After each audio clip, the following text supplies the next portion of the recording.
Abo nonsia me ma yahwefo nyina ache ema makwa aba ediba XTV anopa nonsia kase so enne ye obene bosom ni da to so du e wa fimpimie ni aduonu mienu no emo emra so sensem bi a ekoso e wo yeman mu ni amahudo so nsem maboabo ni nyina no se anopa nonsia kase a mede ebre e wa fidie so kase boy ubenya no wa befo tintan kase ne so Facebook e ye XTVGH sanso ugopiem o YouTuber eye XTV Ghana efrin krampo ni mantemo Pokwasi Festus Adum Plaza building ni mo ene ye hye nsema hodo amede bro enanope edoso yen kasa ne dimakotin bia ubeti ene se Dr. Mahmoud Baumia wode ato eye mahwebedwafo nyina enem se wo mo fo mo amanyuko no fantu nchen wo mo hwe se dwumedi anti a wo mo kọ mahwebedwafie no wo mbedi mano ayefe na ewo nsem foforo mu no ayaresa bia hodo a wo mo eye ankrakra ayaresa bia wo mo gi National Health Insurance no wo mo de aba betodwa se abani de wo mo ka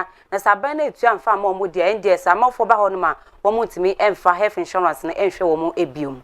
enura da Supreme Court ahye se wo pani Joe Wise obetimi ato aba e o mahwebedwefe abrekon a wo tan so gire mo se mahwebedwe chiame na enomo edom kuma no wo mo de nsem bi atodwa wei omo di atodwa etwem se wei sa judgment ya be e kamia ye se eye botai a wompese wo mo eka se 11 no wo mo kra etai echi wei ene nsem bi na mede bro se anopa nonsia kase abrame oba pa me visa kosi atemedi kase e brewo ma metwa me ho mra na mfa kase boy emu chechemu ankasa emfama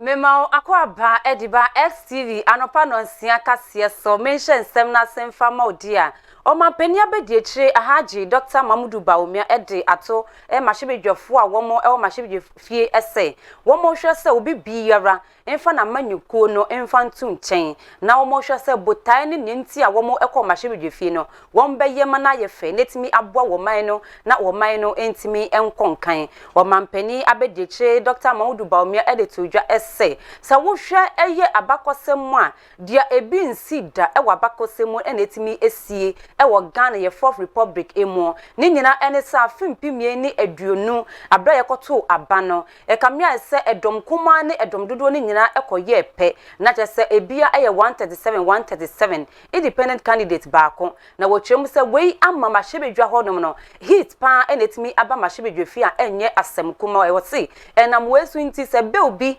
ekopiemu a mahwebedwafi a se ye begye atom no na akwakoye nsem bebre eno nti ene wode ade sedie edema mahwebedwafo nyina ese wo mo hwe se be oni ba wo mo hwe de be ma Ghanafo ye ho atimi ato de be bua Ghana wo man no ne yemfa se media mi wo NDC media mi wo MPP ma ban ene wo eti so nti no se be no se nya kra ye begye atom media enye ma ban de eti so nti se be oni ye kra na enya de mepene mo magye atom no Dr. Mahmoud Baumia echem se sa nya menyina no wo mo hwe no mo fa ntu nchen wo mo hwe se nyema hodo wo be ye no enya de be bua wo man Ghana ma o man Ghana etimi akọ nenim wadansansem nyina edi abra womodi eye 82nd executive committee meeting edi ma Commonwealth Parliamentary Association ewo nkrampo ni mantemo ena ahaji Dr. Mahmoud Baumia wode sansem nyina wode etudwa yenkọ ne ekoti ne yehwe sena wo kyerɛkyerɛ ne nsem emu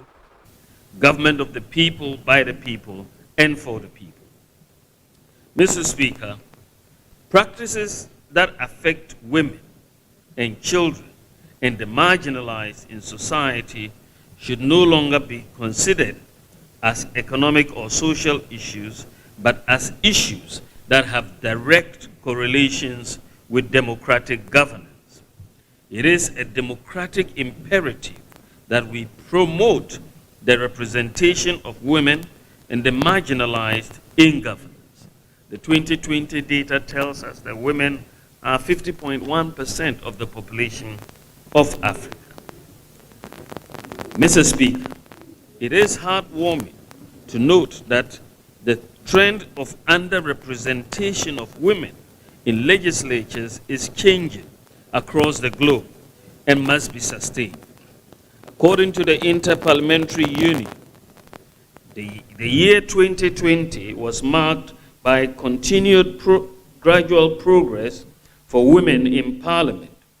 recording 0.6% increase despite the unprecedented COVID-19 pandemic and its impact.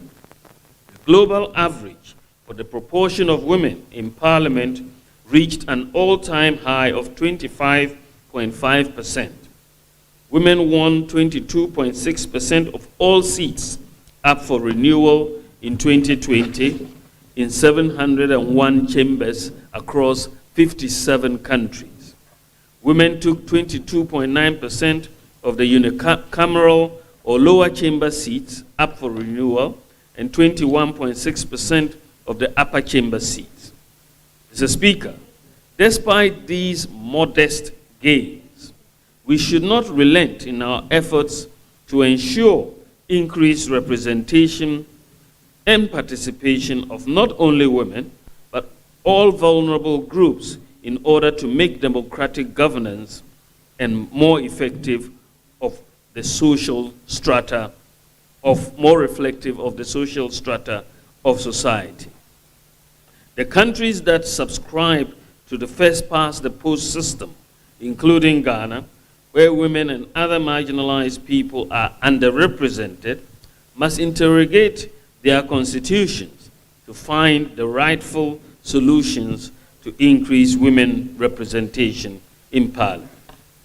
Mr. Speaker, the COVID-19 pandemic has brought in its wake many challenges with economic and political implications. Not unexpectedly, countries in Africa bore the brunt of these challenges. Current vaccine wars are unfortunately not helping matters.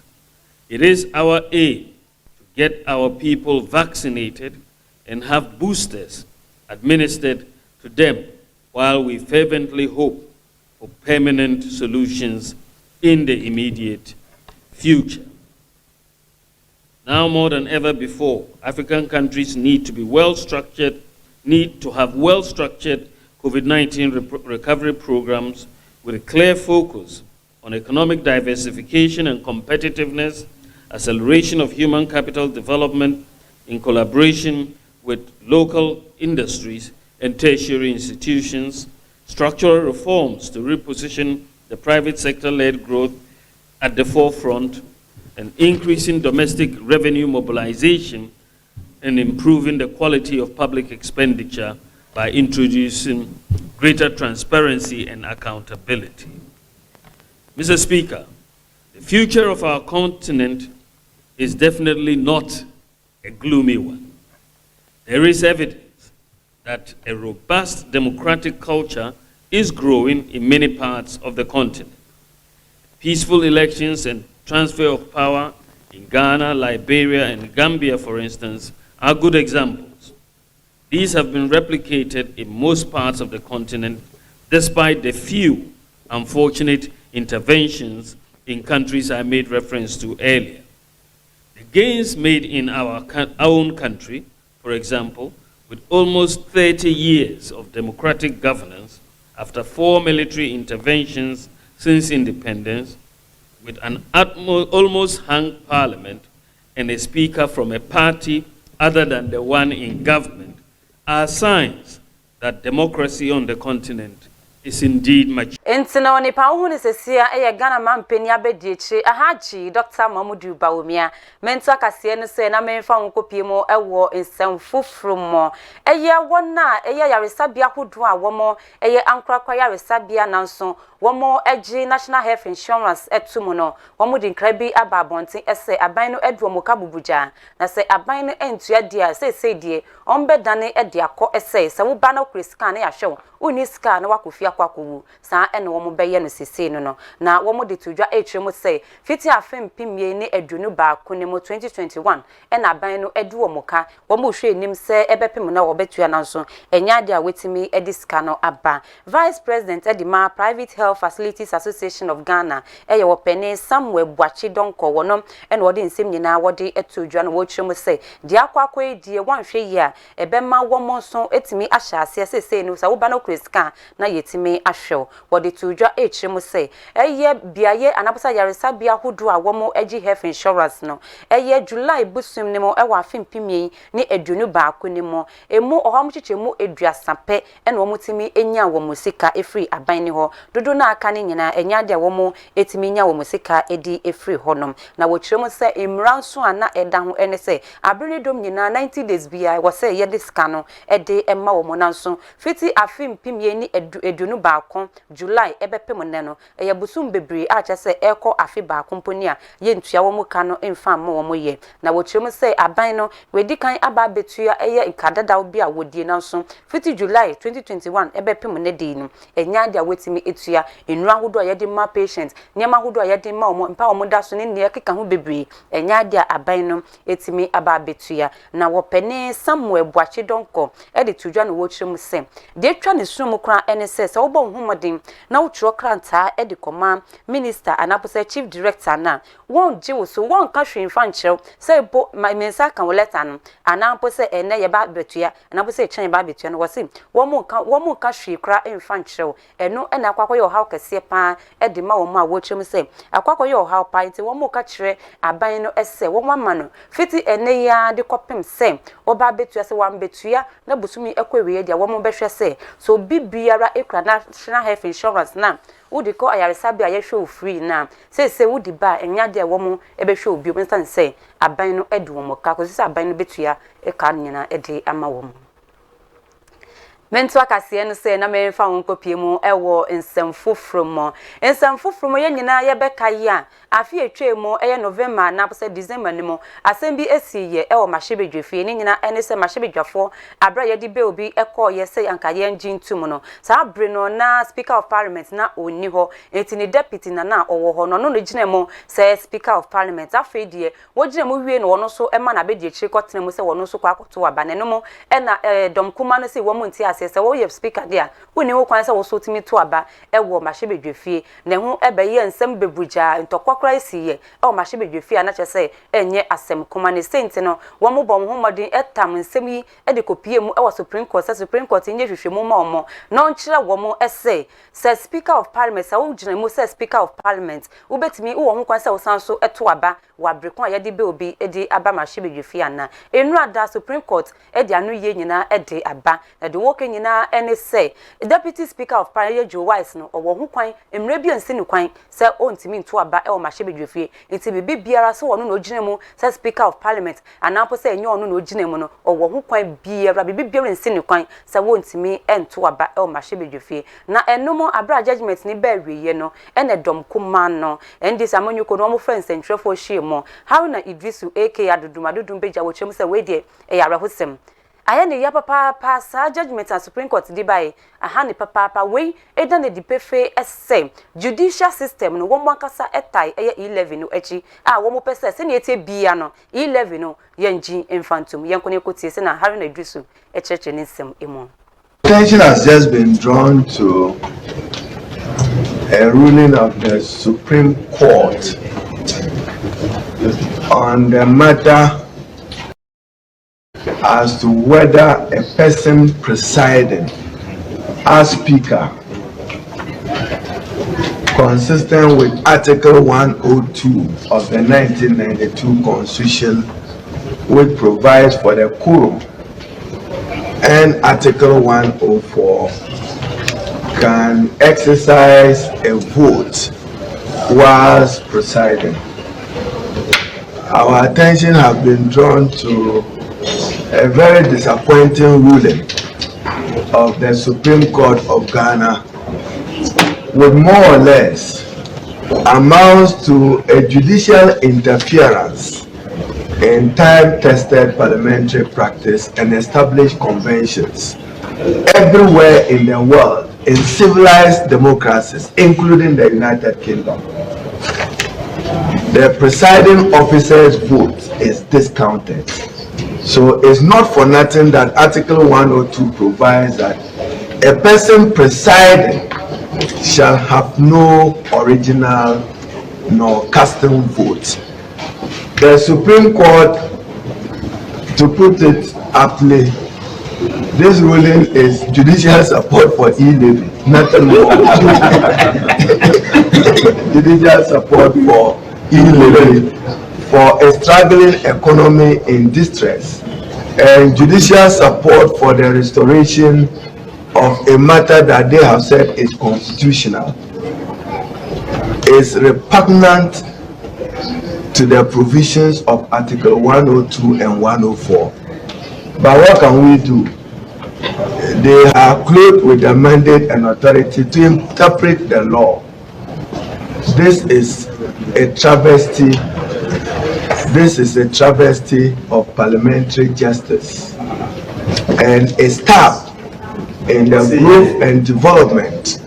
of multi-party constitutional democracy built on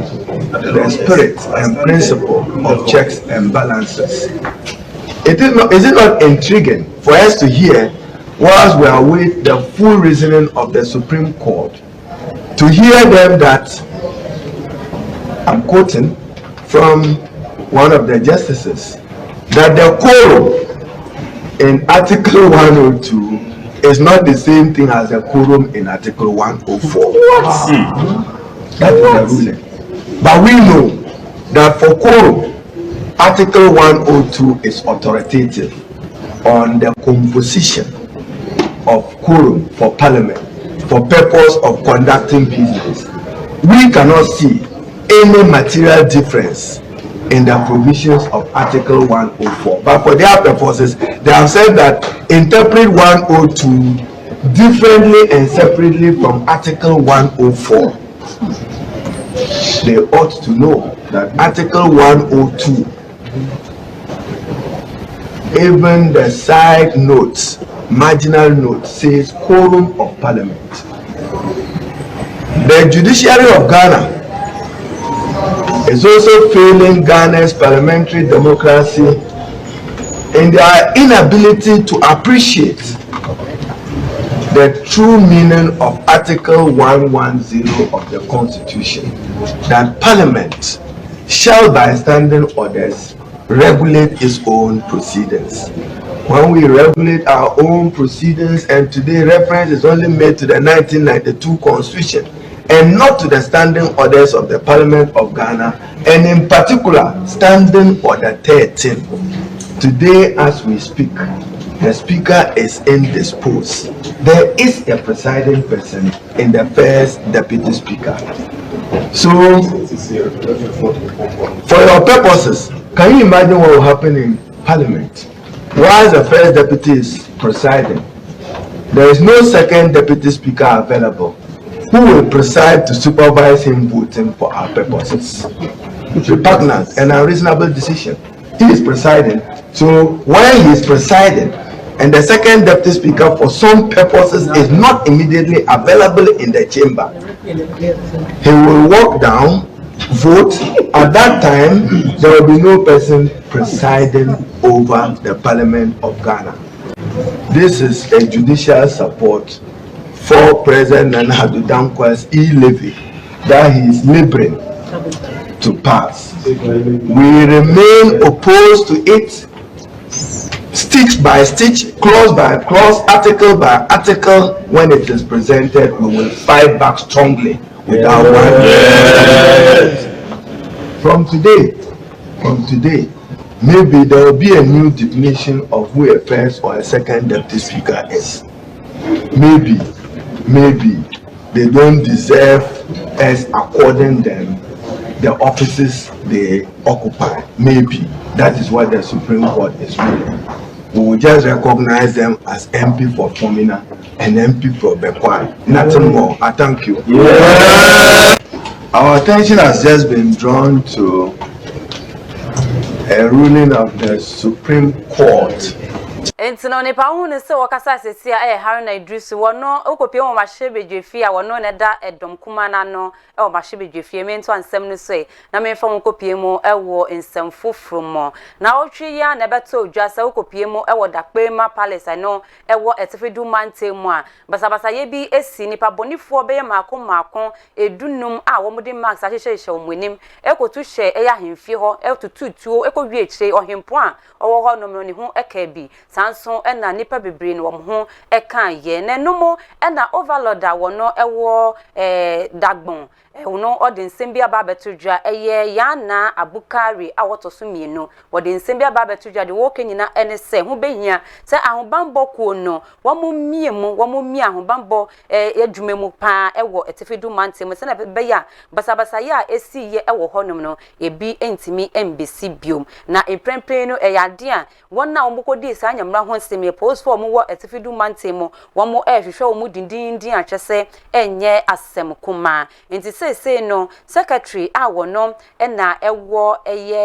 na oye secretary di Mayana Abukari wotoso mienu wo Penny Abdurrahman Mohammed wono na wodi sansem nyina wodi etu dwa ne nsa ehye krata yi ase a wotwem sem yana Abukari wotoso mienu de nsem de ma regional security council RISEC for say wo mo bom homodin na ho bambo kuo no akasa no wo mo mie mu papa we tefedu mantemo esan se de ekoso nansen no ekame ese eni enyan papa emboa wo mokra ende wo bete ndi ese ye tututu ewo hanom nansen ya na ekotu bi ewo lamehegu na afensu no afe de Dakpema house bi nso etima ba bepie mu akwakoye ohaw kese pa de ma wo mo nten hu behia pasa ahobambo no emu be ye den papa ewo tefedu manten wo twem se de ekame ese asundwe aba honom de nanso enya asumdwe eno ne se ekro no mu ayedin nanso obia aso etale honuma wo tie pass wo ti pimpe de se we bu ni katemu wo ko pe bebi akwakote wo chim se akwakoye ohaw kese pa de emma wo mo yenko ne yenko hwe ni nti se na wo mo kyerkyere wo mo nsemo de ma nsentrefo ye boye homaden se yensa beka eyefoni a wo mo kyerkyere wo mo nsemo de ma nsentrefo abra wo mo efa sansem nyina wo de etudwa se ho behia se regional security council RISEC for wo mo mia ho bamboku no papa wo honoma wo mo de nsem nyina de etudwa. This morning to give an official statement on the armed attack on Dakpema Palace and Dakpema himself. Dakpema is expressing his most friendliness to the media houses, and he told us this morning, even on his sick bed, that peace is what he cherished. No member of the family should attack anybody in retaliation. That we should leave the issue to the police to investigate this criminal attack. Peaceful place, and it is the home of our ancestors, and we will be the last people to wage war on anybody in Tamale.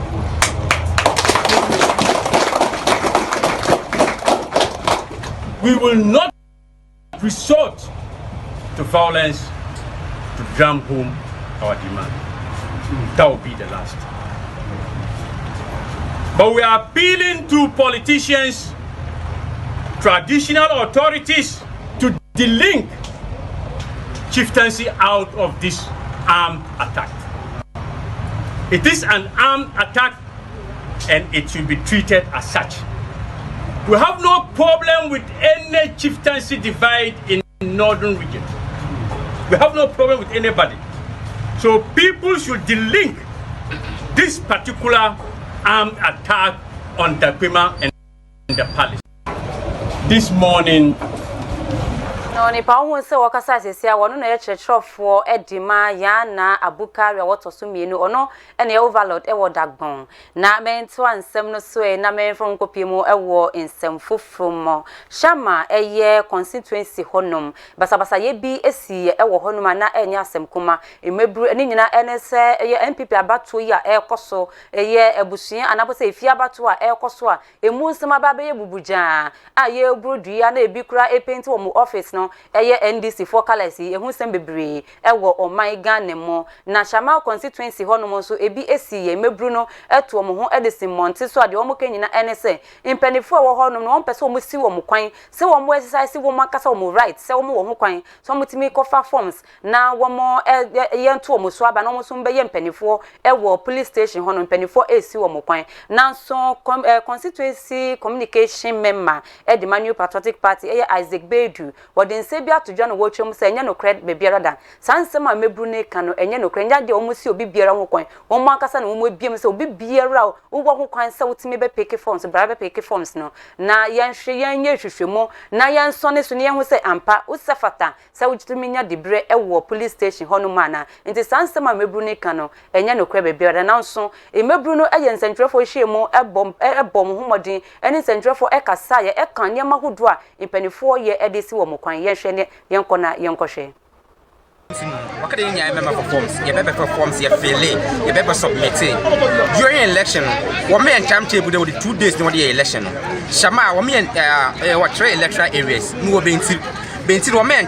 from 12 to 2 o'clock around 11:30 and yet was station the way elections wo abla yen yawe yen kwekure nya idea mi ka ye ko ho Hoping the name we ya Bible contest. By your bear, you do cry one bopra. Zakoya get to be some of the macho men, I'm men. What kind of move on crap what if you miss him? Or 2 for crowd to no granny. Macho men's best like a mom to baby no crap. No forms, I did no photocopy. I'll tell them for forms only. Photocopy only. I'll tell them for forms.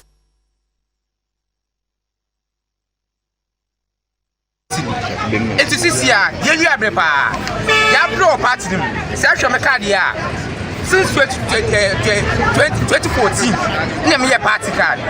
You prove it, me a member. That time you're a party in opposition. Still, don't go to the Masana party. So it tells you there, I'm purely a party member. So how come the Mako police station executive elections are will be immediately? Only to the NTS and they pay. Java near Yakiasam Chone, 1 more man and say, 1 more and another and say, why are you wonder what's saying here? No, I find an Allah number. Only the way you know. Way in Yande, Yacho petition, the Abba Yasho and the Penwaka say, near them press conference, and see, I say, I'm on them, the Penny Blue, Yin with a pen war. I'm a election away at 1 quarter. Now, we strongly believe that party Biana and institution Biana or new rules and regulations are where they will follow. So, how come there, you call for polling station elections? Now, if you know why MPP from Obeya what disqualify on without giving any tangible basis, because one of the PK forms if you are NDC for no PK forms. How come some of us we have suffered a lot? It's a come near not a mass labor that to police station elections are for NDC for the 1 member contest. Why am I in there? You will be more PK forms the when you do what disqualify you. You do what disqualify without giving any good basis or tangible reasons. It's all I'm not meaning your Bruno. Wakade nya member for forms ye be forms ye fill ye be submit during election wo me en table there with 2 days no the election Shama wo me en what 3 electoral areas no wo benti wo me en from 12 to 2 o'clock around 11:30 and yet was station the way elections wo abla yen yawe yen kwekure nya idea mi ka ye ko ho hoping the name wo boye Enteno de ekoso e wo Shama constituency no na no kasamanfo edima NPP amanyuko no e wo ho no peso aso ho no e Isaac Bedu HM said yo mo kenyina no kre ba kompo enim nya de o mo si obi biara ho kwan e wa bato a wo mo ba beto no emu mento akase no se na memfa wo kopie mu e wo nsemfo nansen e kan bia se wo bi biara e kan yesikasem ho asem wo mo chemu se sikasem no enye kwakoko na nso mpanifo no eya NPP aban wo mo pese on beka no kre no e di achen wo mo gina ba bia oh the economy is fine the economy is doing well na nso amafo chire mu se wo no mo ne mu di e ba no sikasem wo mo chemu se da bi o enko yie was say yetimi ka no kura ne giche Ghana fo nyina essay ye economy no enya de ekoyie kwakwa eya finance lecturer ewo University of Ghana Business School eya openi professor eya Bokpin wono edin simbia babetu dwade wo chire nyina ene say the economy na aye say de bebi aye economy ne ejane de e kame aye say bebi ejane enye kwakwa enye na edio how kese pa edi ebebreye na wo chire mu say se anya bebi biara intempa so dia edi asem ebeba wo chire mu say de enti a emane akwakoye sa ene sem de enti a wo susu say aban we empese obeko IMF International Monetary Fund ekwakoji busia edi ababehwe ye kono manetimi ejina no wo chire mu say ye sidi no tia na ete ba fom odi tutu dollar no ho a dollar na edwane kra de agya sidi no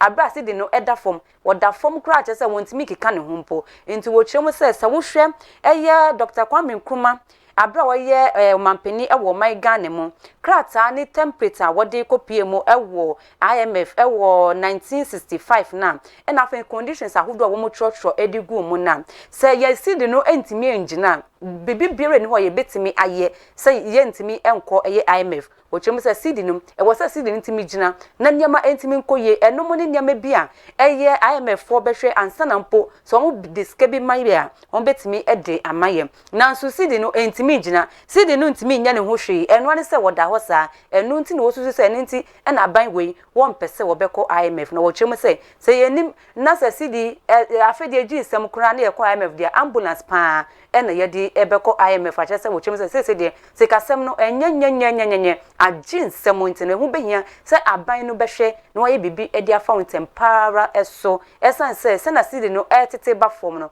entimi boa ye kra eno nso ka ho bi ena ye ntimi enko IMF we eni sema professor Bokpin wono nso wodi nsem nyina wodi ababetu dwa kopie mu ewo finance University of Ghana Business School dia wo ye finance lecturer ewo honoma wotimi edi sansem nyina wodi etu dwa menchina ne nsem isoi